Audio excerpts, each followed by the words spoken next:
I never imagined that the sound of my marriage breaking would be the soft crinkle of thermal paper in a silent room. But life has a cruel way of surprising you when you're standing in silk pajamas. Before I tell you how I drove into a blizzard to find the woman who destroyed my life, please make sure you're following our channel, RP, Forbidden Romances, because you won't want to miss a second of this story. My name is Jade. I'm 38 years old, and I live in what most people would call a dream, high above the Gold Coast of Chicago. I'm the wife who has everything, the woman with the perfect red hair and the blank stare, living in a museum of cold marble and expensive art. But tonight, the heating system in our penthouse is set to 72 degrees, yet I've never felt colder in my entire life. Snow was falling silently outside, blanketing the city in a thick layer of white that muted the world below our 40th floor windows. It was Friday night, and the apartment was so quiet I could hear the hum of the refrigerator in the kitchen down the hall. My husband Richard had called earlier with his usual smooth voice, telling me he was stuck at a crucial business dinner that would run late. I looked at the wall clock, which read 11:30 at night. The solitude was suffocating, a heavy blanket that I'd grown used to wearing over the last 15 years. I decided to go to our walk-in closet to find a cashmere shawl, needing something soft to comfort me against the chill that seemed to come from inside my own bones. The closet smelled of cedar and his expensive cologne, a scent that used to make my heart race but now just felt like part of the furniture. His gray suit jacket, the one he'd worn that morning, was thrown carelessly over a velvet armchair, which was odd for a man as obsessive and methodical as Richard. I walked over to hang it up, the habit of being the perfect, dutiful wife kicking in before I could even think about it. As I smoothed out the fine wool fabric, my hand brushed against a lump in the inner pocket. Without really thinking, I reached inside and pulled out a crumpled piece of paper. It was a receipt, the ink still fresh and dark against the white background. I expected it to be for a steak dinner, or maybe a hotel bar tab, but the logo at the top was from a department store in the suburbs. My eyes scanned down to the item description, and my breath hitched in my throat. It read, "Baby crib, cloud model, white." The total was $400, paid in cash. The timestamp at the bottom mocked me. 6:15 in the evening. At the exact moment he told me he was reviewing contracts, my husband was buying furniture for a nursery. My legs gave out, and I sank into his armchair, the paper trembling between my manicured fingers. A baby crib. We had spent 5 agonizing years trying to conceive. We went through 3 rounds of IVF, enduring the needles, the hormones, and the crushing disappointment every time the doctor gave us the bad news. Richard had eventually told me to stop, saying we didn't need children to be happy, that we were enough. And now, here was the proof that he didn't want a child with me. He was building a family with someone else. I stood up and walked to the full-length mirror, forcing myself to look at the reflection. I saw a woman who was aging gracefully, dressed in expensive silk, but with eyes that looked completely dead. For years, I had blamed myself for the distance between us. I thought his lack of affection, the way he turned his back to me in our king-size bed, was because of stress or my own failures. I convinced myself that if I were just a little prettier, a little quieter, or a little more perfect, he would love me again. But it wasn't me. It was never me. There was another woman, and she was giving him the one thing I couldn't. I didn't scream, and I didn't throw the crystal vase sitting on the vanity. I was raised to be composed, trained to swallow my emotions until they turned into stones in my stomach. Instead of breaking down, a cold, sharp clarity washed over me. I walked over to the dresser and picked up the tablet where his email account was still logged in. My hands were steady as I opened the tracking app he'd installed on our devices years ago, ostensibly for safety. He was arrogant enough to think I'd never check it, or maybe he just didn't care anymore.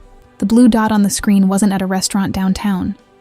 It was blinking steadily at an address on the far north side, in a neighborhood of working-class bungalows that Richard would normally turn his nose up at.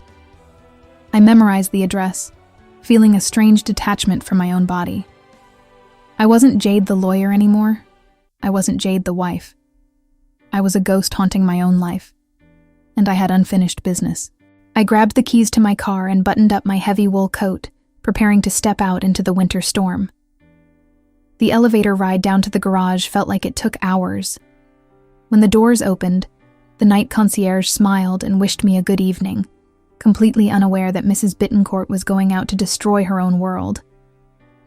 I got into my car, the leather seats freezing against my legs before the heater kicked in. As I drove out of the secure garage, the wind hit the windshield with a violence that shook the heavy frame of the vehicle. The streets were empty, slick with ice and snow, reflecting the orange glow of the streetlights. I drove north, leaving the skyscrapers and the luxury boutiques behind. The scenery changed rapidly, the buildings becoming shorter, the streets narrower and lined with older, modest houses. My knuckles were white on the steering wheel, and I rehearsed what I would say 1,000 times in my head. I would scream. I would cry. I would demand to know how long he had been lying to me. But beneath the anger, there was a terrifying curiosity. Who was she? Was she younger? Was she beautiful? Was she everything I wasn't? After 40 minutes of driving through the blizzard, the GPS announced that I had arrived. I pulled up to the curb and killed the engine, the sudden silence rushing back into the car. The house was small, a simple brick bungalow with a small porch and snow piled high on the railings. It looked warm, though. There was a soft, golden light glowing from the living room window, a stark contrast to the cold blue darkness of my penthouse. It looked like a home. I sat there for a moment, watching the snow accumulate on my windshield, my heart pounding so hard I could hear it in my ears. I saw a shadow move across the curtain in the window. It was now or never. I took a deep breath of the freezing air, opened the car door, and stepped out into the snow. I didn't know what I was going to find behind that door, but I knew that the woman who walked back to this car later wouldn't be the same woman who left it. I stood on the small concrete porch, the wind whipping my hair across my face like icy lashes. My gloved hand hovered over the doorbell, trembling not from the cold, but from the sheer volume of rage vibrating under my skin. I had rehearsed this moment the entire drive over, imagining a sophisticated woman in a silk robe, someone who played the game of seduction better than I ever could. I wanted to see the face of the person who made my husband forget his vows, his honor, and me. I pressed the button, hearing a faint melodic chime echo inside the house. The seconds that followed felt like hours, stretching the silence until it was almost unbearable. I looked around the neighborhood, noticing the rusted cars parked on the street and the Christmas lights that were still up in February on the neighbor's house. It was a world away from the doormen and heated driveways of my reality. I tightened my grip on my expensive leather purse, feeling ridiculous in my cashmere coat, standing in front of peeling paint and a welcome mat that had seen better days. I was just about to turn around and leave, thinking maybe I had the wrong address, when I heard the heavy slide of a deadbolt. The door creaked open, revealing a slice of warm, yellow light that spilled onto the snow at my feet. I stiffened, chin raised, ready to deliver the first cutting remark I had prepared, but the words died in my throat before they could even form. The woman standing there wasn't a femme fatale. She wasn't a polished executive or a sultry temptress. She was barely more than a girl, wearing a faded oversized hoodie and pajama pants with cartoon bears on them. She looked exhausted, her dark hair messy with streaks of blue and purple dye that were fading out. But what stopped my heart completely was the undeniable curve beneath that gray sweatshirt. She was pregnant. Very pregnant. My eyes locked onto her belly, and a wave of nausea hit me so hard I had to steady myself against the porch railing. This wasn't just an affair. This was a life. A life created by my husband, with a girl who looked young enough to be his daughter. "Hi?" she said, her voice raspy and confused. She rubbed her eyes as if she had just woken up. "Can I help you? If you're selling something, I really don't have any cash right now." And she shivered as the cold air from outside hit her, wrapping her arms around her stomach instinctively. She didn't know who I was. The realization hit me like a physical blow. She looked at me with zero recognition, just the polite wariness of a woman answering the door late at night. "I'm not selling anything," I managed to say, my voice sounding hollow and foreign to my own ears. I tried to summon my anger again, trying to see her as the enemy, but all I could see were the dark circles under her eyes and the pale, clammy sheen on her skin. She looked sick. "I need to speak to you about Richard." Her eyes widened slightly at the name, but before she could respond, her face went ghost white. She swayed on her feet, her hand gripping the doorframe so hard her knuckles turned white. "Oh," she breathed out, a small puff of steam in the cold air. "I don't feel so good." Her knees buckled, and the hostility in my chest vanished, replaced instantly by a primal instinct to help.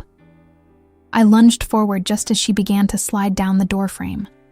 I caught her under the arms, struggling momentarily with the dead weight before bracing my boots against the threshold. "I've got you," I gasped, the smell of cheap vanilla shampoo filling my nose. She was heavier than she looked, and her skin was burning up. I forgot about the affair, the betrayal, and the divorce lawyers. In that second, she was just a pregnant woman in trouble, and I was the only one there. "I'm sorry," she mumbled, her head lolling against my expensive coat, staining the wool with a bit of drool. "Just dizzy, low blood pressure. I'm sorry." I guided her inside, kicking the door shut behind us with my heel to block out the freezing wind. The living room was small and cluttered but clean, smelling of lavender and old books. I helped her to a worn-out beige sofa that had a knitted blanket thrown over it. "Sit down," I commanded, my voice shifting from the scorned wife to the authoritative tone I used when I was still practicing law. I knelt in front of her, ignoring the protest of my knees on the hardwood floor. I checked her pulse, which was thumping rapidly against her thin wrist. Deep breaths. "Do you have water nearby? Do you need insulin? Sugar?" She shook her head weakly, leaning back against the cushions and closing her eyes. "Just water. In the kitchen. Please." I stood up and marched into the tiny kitchen, finding a clean glass in the drying rack. My hands were shaking as I filled it from the tap. I looked around the room. Magnet photos on the fridge, a half-eaten apple on the counter, bills piled up by the microwave. It was a life of struggle, so different from my sterile, catered existence. I walked back and handed her the glass. She took it with trembling hands, drinking greedily. Color started to return to her cheeks, and she looked up at me with big brown eyes filled with gratitude. "Thank you," she whispered, wiping her mouth with the back of her hand. "You're really kind. Most people would have just walked away." She paused, tilting her head slightly. "You said you know Richard?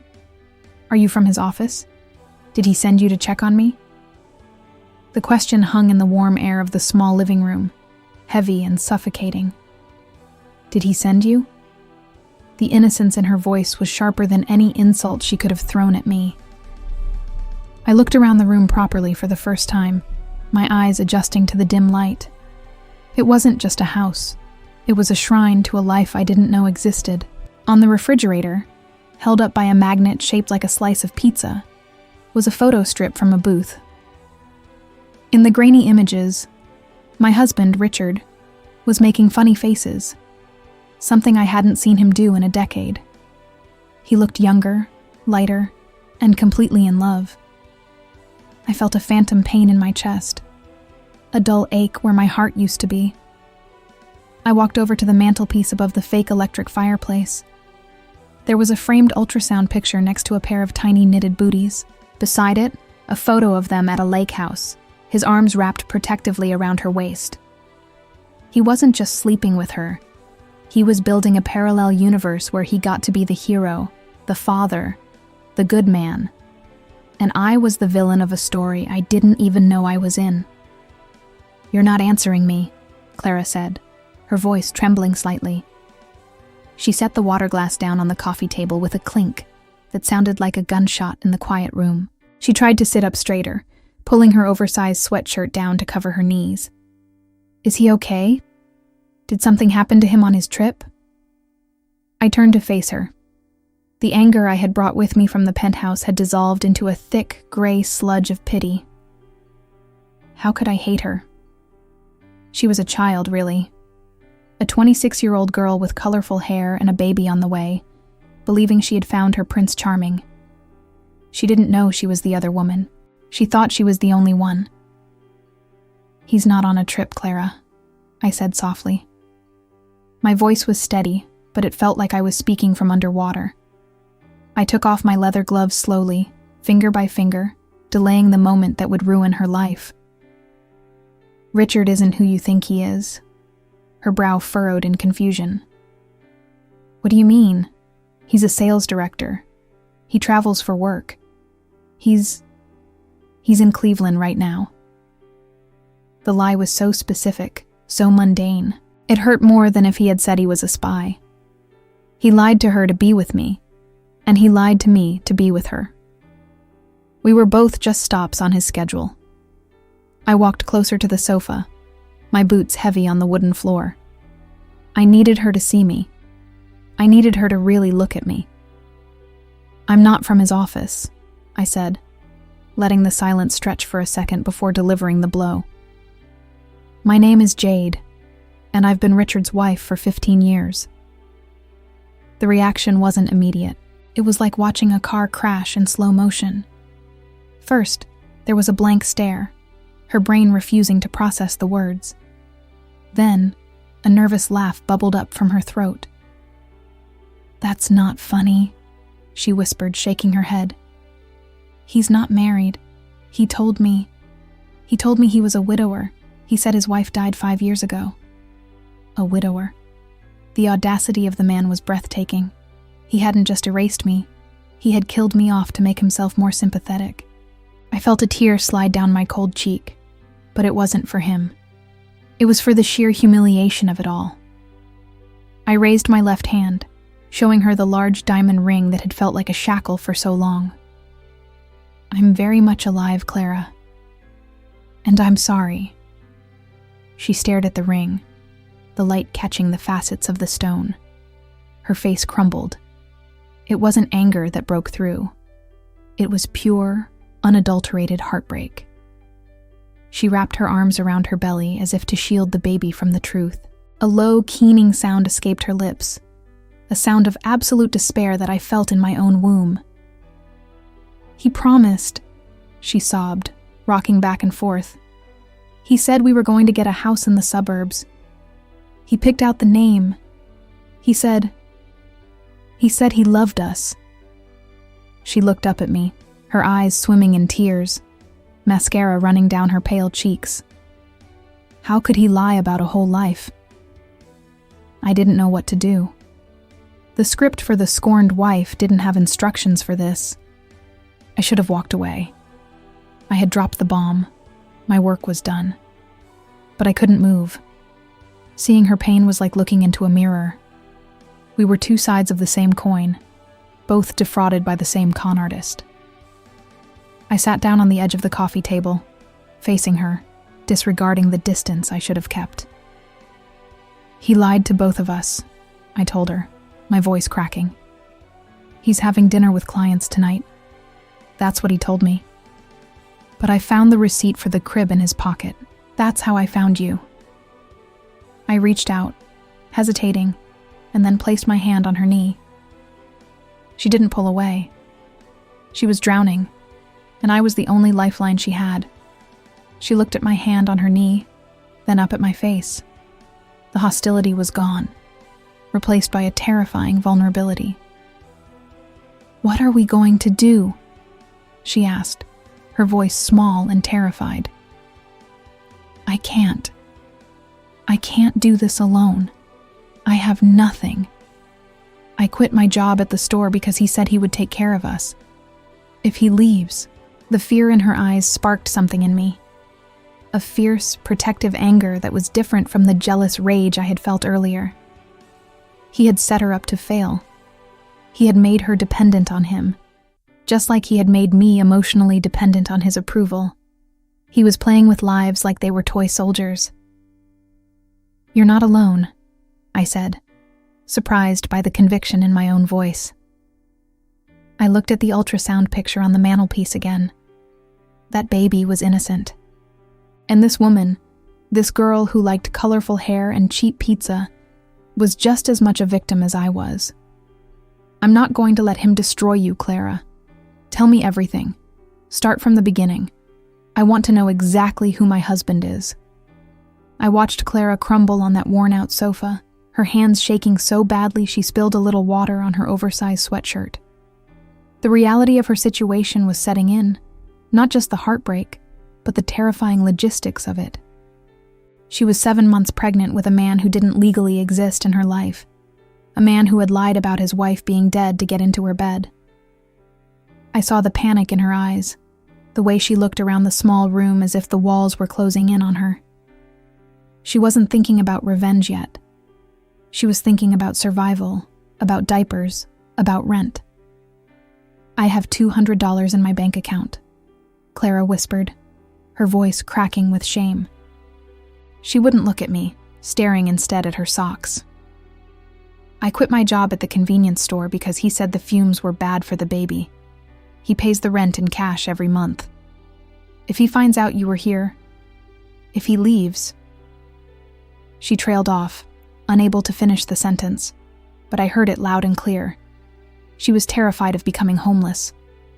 I felt a surge of cold fury, not at her, but at him. Richard had built a cage for her, made of lies and financial dependency. He liked his women trapped. He had trapped me with social expectations and a prenup. He had trapped her with poverty and a baby. I reached into my purse and pulled out my checkbook, a relic I rarely used but always carried. I uncapped my pen, the expensive metal cool against my fingers, and wrote a check for $5,000. "Here," I said, placing the check on the coffee table between us. She stared at it, her eyes widening as she counted the zeros. "This covers your rent and expenses for the next few months. You don't need him for money anymore. You need to understand that right now, I am the only person in the world who is actually on your side." Clara looked at me, bewildered. "Why are you doing this? You should hate me." She reached out tentatively, touching the paper as if it might burn her. "I'm the reason your marriage is over. My marriage was over a long time ago. I just didn't know it," I replied, my voice hard but calm. "And you didn't destroy anything, Clara. You were a prop in his play, just like me. But the play is over." I stood up and paced the small room, the adrenaline of the situation sharpening my mind. The lawyer in me was waking up, shaking off the dust of being a trophy wife. "We have 2 options. We can call him right now, scream, cry, and let him spin more lies. Or we can be smart." Clara wiped her face with her sleeve, sniffing. "Smart? How?" She looked up at me, and for the first time, I saw a spark of anger beneath the sadness. "He told me you died of cancer. He cried on my shoulder about it. He used your death to get me to trust him." That was the final nail. The image of Richard using my imaginary death to seduce a young girl made my stomach turn. "Exactly," I said, turning to face her. "He thinks he's the smartest man in the room. He thinks his wife is a clueless socialite and his mistress is a naive girl. We're going to prove him wrong. We aren't going to confront him tonight. We're going to watch him." I sat back down next to her, closer this time. "I need to know everything. Does he have a second phone? Does he have a schedule?" Clara nodded, eager to be useful, eager to fight back. "He has a burner phone. He keeps it in his gym bag when he comes over. He thinks I don't know the passcode, but I saw him type it in once. It's 1, 2, 3, 4. "Of course it is," I scoffed. "Predictable." I pulled out my own phone, a sleek device that cost more than her furniture. "We're going to link his location to my phone. I have a tracker on his car, but he might switch vehicles." We need to know where he goes when he's not with me and not with you. There's a gap in his timeline, Clara. Friday nights. He leaves my house at 6 but doesn't get here until 9. Where does he go for 3 hours? We spent the next hour like two generals planning a war. The wind howled outside, rattling the window panes, but inside the atmosphere had shifted. We weren't strangers anymore. We were conspirators. I showed her how to access the cloud backup he might have shared with the burner phone. She showed me photos of receipts she had found in his pockets. Dinners for two at places I had never been to. Hotels in the city. At one point, my hand brushed hers as we both reached for a photo on the table. Her skin was warm, feverishly so, contrasting with my perpetually cold hands. She didn't pull away. Instead, she looked at me with a strange intensity. "You're really beautiful," she blurted out, then blushed furiously. "I mean, for a dead woman." I actually laughed. It was a dry, rusty sound, but it was real. "You're not so bad yourself for a ghost," I replied. The tension in the room broke, replaced by a weird, fragile camaraderie. We were two women in a foxhole, waiting for the enemy to show his face. "So we wait?" Clara asked, stifling a yawn. The exhaustion of pregnancy was catching up to her. "We wait," I confirmed, standing up to leave. "Act normal. If he calls, you answer. Be sweet. Be the girl he thinks he owns. But record everything." I walked to the door, buttoning my coat. "I'll be back tomorrow. We're going to find out where he goes on Friday nights, and then we're going to burn his world down." As I walked back to my car, the snow crunching under my boots, I realized something terrifying. I wasn't dreading the empty penthouse anymore. I was already looking forward to coming back here tomorrow. Not for the revenge, but for her. 2 days later, my life had split into two parallel universes. By day, I was the icy Mrs. Bittencourt, drifting through my marble penthouse and ignoring Richard's texts about extended meetings.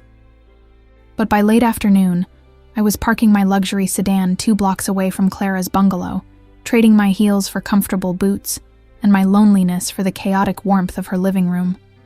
We were supposed to be conducting surveillance, tracking Richard's movements on the cloned phone app, but mostly, we were just existing together in a bubble that felt safer than the world outside. It was Thursday evening, and Chicago was being battered by yet another winter storm. The wind howled against the thin walls of Clara's house, rattling the window panes, but inside, the air was thick with the smell of herbal tea and the cheap vanilla candles she loved. We were sitting on the rug, surrounded by takeout containers and printed bank statements. I watched Clara trying to get comfortable, shifting her weight from one hip to the other, a grimace of pain tightening her soft features every few minutes. "You're in pain," I stated, not asking. I had learned to read her micro-expressions in just 48 hours. The way she rubbed her lower back, the slight swelling around her ankles. She looked exhausted, her pregnancy taking a toll that her youthful energy couldn't quite mask. "It's just the sciatica," Clara murmured, trying to smile but failing. "The baby is sitting right on a nerve. It feels like a lightning bolt shooting down my leg every time I move." She stretched her legs out, wincing. "I usually just lie on the floor until it passes, but it's getting worse." I looked at her, really looked at her. Her hair was pulled back in a messy bun, revealing the elegant curve of her neck.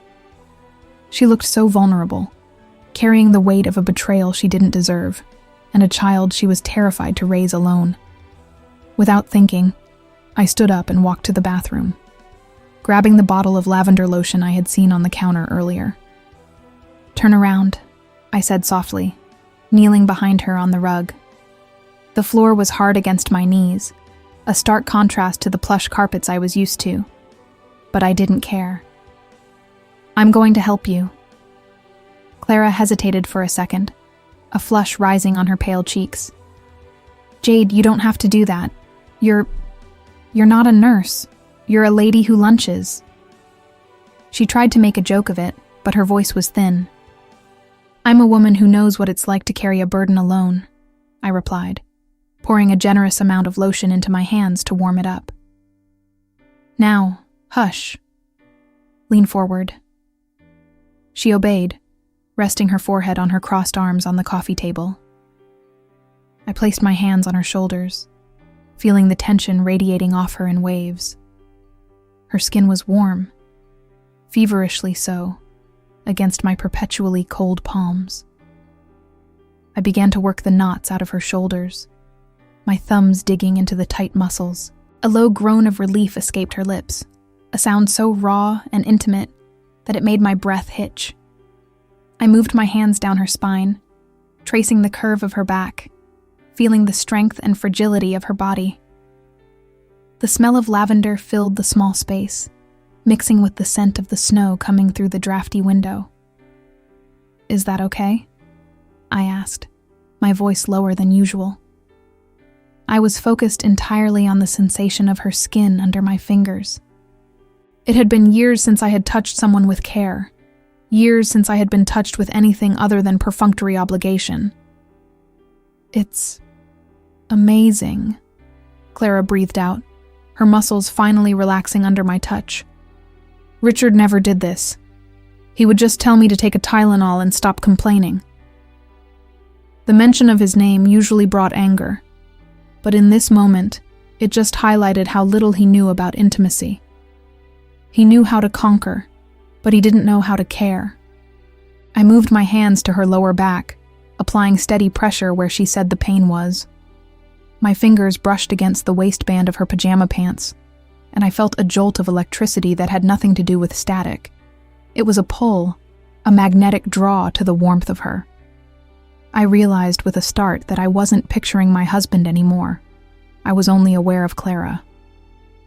"You have magic hands," she whispered, turning her head slightly to look at me over her shoulder.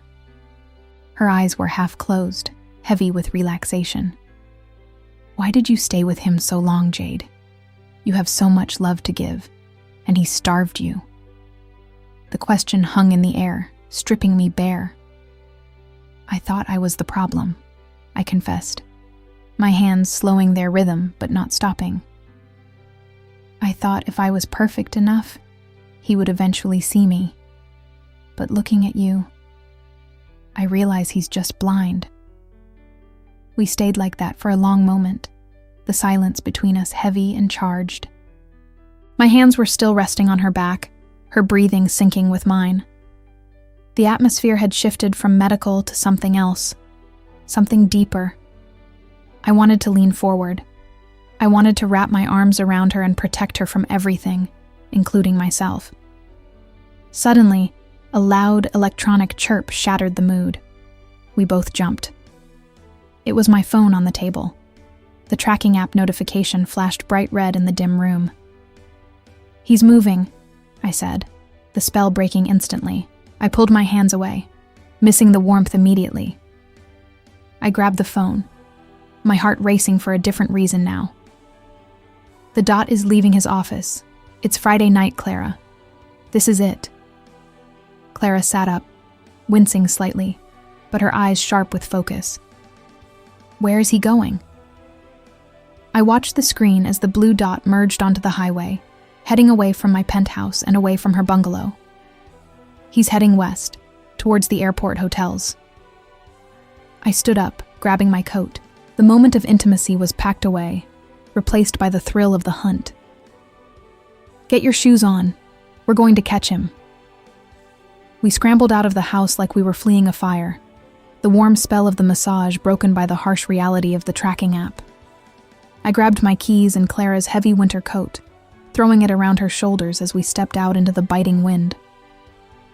The snow was coming down harder now, horizontal sheets of white that blurred the streetlights. I helped Clara into the passenger seat of my car, her movements stiff from the back pain, before running to the driver's side. The engine roared to life, a beast waking up in the cold, and I pulled away from the curb without even checking my mirrors. The blue dot on my phone screen was moving steadily west, towards the industrial wasteland near O'Hare Airport. The drive was a blur of windshield wipers slapping against the glass, and the heater blasting hot air that smelled of expensive leather. My hands gripped the steering wheel so tightly my knuckles turned white. I navigated the icy streets with a reckless precision I didn't know I possessed. Usually, I was a cautious driver, terrified of scratching the paint on my luxury sedan. Tonight, I felt like I could drive through a brick wall if I had to. Beside me, Clara was silent, clutching the door handle, her eyes fixed on the darkness outside. "Jade," she said, after 10 minutes of tense silence, her voice barely audible over the hum of the tires on the snow. "What if we're wrong? What if he's just, I don't know, meeting a client at a hotel bar?" I glanced at her briefly. The dashboard lights cast a ghostly green glow on her face, highlighting the fear in her eyes. She was still hoping, despite everything. Part of her still wanted him to be the good man he pretended to be. Business dinners happen downtown, Clara. Husbands who love their wives come home. Men who drive to airport motels on a Friday night are hiding something. She looked down at her hands, twisting a loose thread on her coat. "Why are you doing this?" she asked, the question hanging heavy in the small space. "You could have just divorced him. You have money. You have a career. Why are you driving through a blizzard with your husband's pregnant mistress?" The question caught me off guard. Why was I doing this? It wasn't just revenge anymore. Because for 15 years, I've been sleeping next to a stranger, I answered, keeping my eyes on the road. I've felt like a ghost in my own house. And when I met you, when I saw you fighting to survive, it was the first real thing I've felt in a decade. I swallowed hard, the vulnerability tasting like ash in my mouth. "You're the only proof that I'm not crazy, Clara. You're the only one who understands." She reached across the center console and placed her hand over mine on the gear shift. Her palm was warm, grounding me. "We're in this together," she whispered. "Whatever we find." "We're almost there," I said, my voice tightening. The GPS announced our arrival. We turned off the highway into a desolate area of warehouses and long-term parking lots. And there it was, the Galaxy Inn, a low-rise motel with a flickering neon sign that buzzed audibly even from inside the car. It was the kind of place where people went to disappear for an hour or two. I pulled into the back of the parking lot, killing the headlights so we wouldn't be seen. My heart was hammering against my ribs like a trapped bird. "Do you see his car?" I whispered, scanning the rows of snow-covered vehicles. "There," Clara pointed, her finger trembling. "The black SUV, 3rd row." It was him. The vanity plate I had bought him for his birthday mocked me from the shadows. He was here. The engine was cold, which meant he had been inside for a while. I turned to Clara. "Stay here. It's too dangerous." "No way," she said, unbuckling her seatbelt with surprising speed. The fierce look in her eyes returned. "He lied to me too. I need to see it. I need to know it's over." I nodded, respecting her courage. We got out of the car, the wind instantly freezing the tears that had started to form in my eyes. We walked towards the motel entrance, slipping on the ice, holding on to each other for support. The receptionist was asleep behind bulletproof glass. The hallway to the rooms was external, open to the elements. We walked past rows of closed doors, listening for voices. And then, from room 104, we heard it. Laughter. Familiar, boisterous laughter. But it wasn't a woman's laugh joining his. It was deep, masculine. I froze, my hand hovering over the doorknob. The door was slightly ajar, propped open by the latch, probably for a room service tray or a smoker stepping out. I looked at Clara. Her eyes were wide, reflecting the confusion I felt. We pushed the door open, inch by inch, the metal hinges groaning softly. The light inside was dim, but it was enough. We weren't prepared for what we were about to see. I pushed the door open with the tips of my gloved fingers. the metal handle icy against the leather. It didn't squeak, thank God. It swung inward silently, revealing a slice of the room bathed in the flickering blue light of a television set on mute. The air inside was stale, heavy with the smell of industrial carpet cleaner mixed with something else. Musk, sweat, and the distinct sharp scent of expensive cologne. It was Richard's cologne, the sandalwood blend I bought him for Christmas, but it was mingled with another scent, something sportier, like locker room deodorant. My heart was hammering against my ribs so hard I thought it might crack them. I stepped onto the cheap carpet, pulling Clara in behind me. She was trembling violently, her breathing shallow and ragged. I squeezed her hand, a silent command to stay quiet. We were trespassers in a private hell, but I couldn't stop now. We moved past the small bathroom, the light off, the door open. On the floor, a trail of clothes led towards the sleeping area. I looked down, expecting to see a dress, pantyhose, maybe a bra flung carelessly over a chair, but there was nothing like that. Instead, I saw a charcoal gray suit jacket, Richard's, lying in a heap. Next to it was a pair of jeans, large denim jeans, and beside the dresser, kicked off in a hurry, were 2 pairs of shoes. One was my husband's polished Italian loafers. The other was a pair of size 12 white sneakers with neon green laces. My brain stalled. The narrative I had constructed, the young, beautiful mistress, the seductress, was falling apart, replaced by a confusing jumble of visual data that didn't make sense. Neon green laces. I knew those shoes. I had seen them in the trunk of a car at the country club. I had seen them on the court during Saturday morning games. "Jade," Clara whispered, her voice barely a breath against my ear. She tugged on my sleeve, her nails digging into the wool of my coat. "Look." She pointed towards the bed. It was a king-size mattress, the sheets tangled and chaotic. 2 figures were intertwined there, obscured by the shadows in the duvet. The laughter we had heard earlier had died down, replaced by the soft, rhythmic sounds of intimacy. Low groans, the friction of skin on skin. But there was no high-pitched sigh of a woman. The sounds were deep, guttural. A cold realization started to creep up my spine, freezing me in place. The puzzle pieces, the late nights, the lack of interest in me, the business trips with colleagues, were rearranging themselves into a picture I had never once considered. I wasn't just a scorned wife. I was a beard, a cover story. I felt a wave of nausea, followed immediately by a surge of white-hot adrenaline. The fear vanished, replaced by the absolute need to see the truth with my own eyes, to confirm the lie that had stolen 15 years of my life. I let go of Clara's hand and took 2 silent steps forward until I was standing at the foot of the bed. The figures moved, unaware of our presence. One of them shifted, the blue light from the TV catching the profile of a jawline I had kissed 1,000 times. Richard. He was smiling, a genuine, relaxed smile I hadn't seen in years. He whispered something, and the other person laughed. A deep, familiar baritone that belonged to our friend, our dinner guest, his pickleball partner. I didn't scream. I didn't cry. I reached out, my hand steady as a surgeon's, and found the switch for the bedside lamp. "Showtime," I whispered to the darkness. The click of the lamp switch sounded like a gunshot in the silence.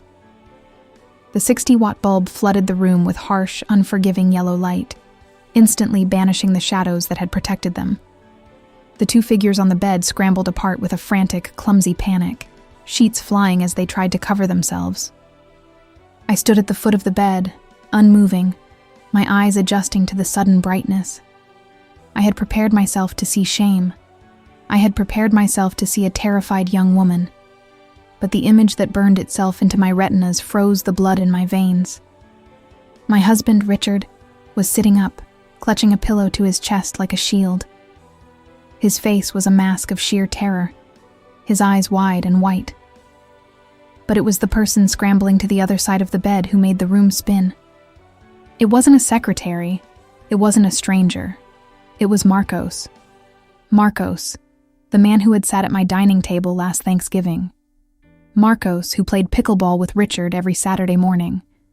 Marcos, who had a wife named Susan and 2 golden retrievers. For a moment, nobody breathed. The only sound was the hum of the mini fridge and the wind howling outside the thin motel walls.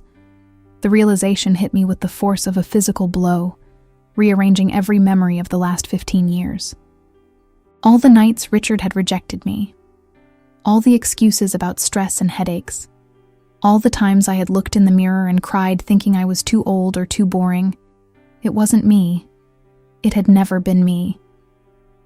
"Jade," Richard croaked, his voice cracking as he held up a hand as if to ward off a physical strike.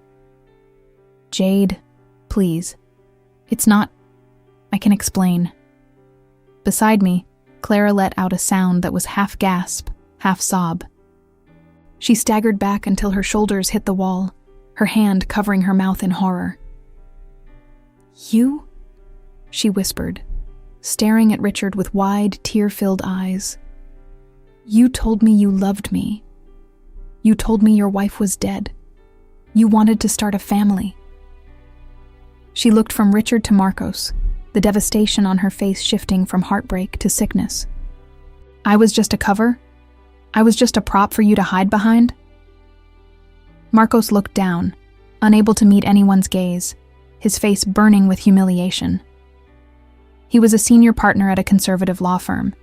He had everything to lose. Richard, however, tried to rally. He looked at Clara, then at me, his eyes darting around the room as if looking for an escape route. "Clara, stop. It's complicated. Jade, put the phone away. We can talk about this like adults." I hadn't realized I was smiling until my cheeks hurt. It wasn't a happy smile. It was the cold, terrifying smile of a woman who realizes she suddenly holds all the cards. All the power he had held over me for 15 years, the financial control, the emotional manipulation, the criticism, evaporated in that cheap motel room. He was exposed, vulnerable, and a liar. I was clothed, calm, and holding the truth. "It's not complicated, Richard," I said, my voice steady and dangerously low. I stepped closer, enjoying the way he flinched. "It's actually very simple. You're not a widower. You're not a devoted husband. You're a coward who uses women as shields to protect his reputation. Please." Marcos spoke up for the first time, his voice trembling with genuine fear. "Jade, my wife, the firm. If this gets out..." "If this gets out," I repeated, tasting the words. "Oh, Marcos. If this gets out, your life is over. The board will fire you. Susan will take the house." "And Richard?" I looked at my husband, who was now sweating profusely despite the freezing draft from the door. "Your investors aren't exactly known for their progressive views, are they?" Clara pushed off the wall and came to stand beside me. She was shaking, but she stood tall, her pregnant belly a stark reminder of the collateral damage of their selfishness. She didn't look at Richard with love anymore. She looked at him with absolute disgust. "You used my body and my child to hide who you are," she said, her voice shaking but firm. "You made me believe in a fairy tale so you could have your secret life without suspicion." Richard looked between us, the wife he ignored and the mistress he used, and realized he had lost control of the narrative completely. "What do you want?" he asked, his shoulders slumping in defeat. "Money? Is that it?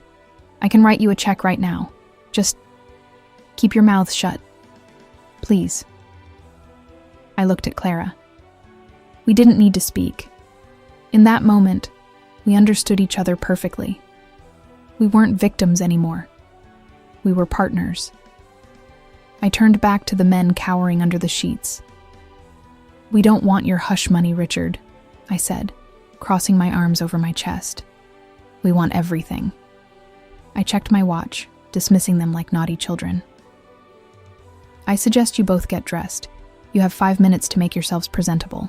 We'll be waiting in the car. And then, we're going to discuss the terms of your surrender. I turned on my heel and walked out, grabbing Clara's hand as we went. We didn't run this time. We walked slowly, heads held high, leaving the door wide open behind us, letting the cold winter wind blow into their warm little secret. If you think this is where the story ends, you are wrong. We were just getting started. Subscribe now to hear how we destroyed their lives in part 2, coming very soon.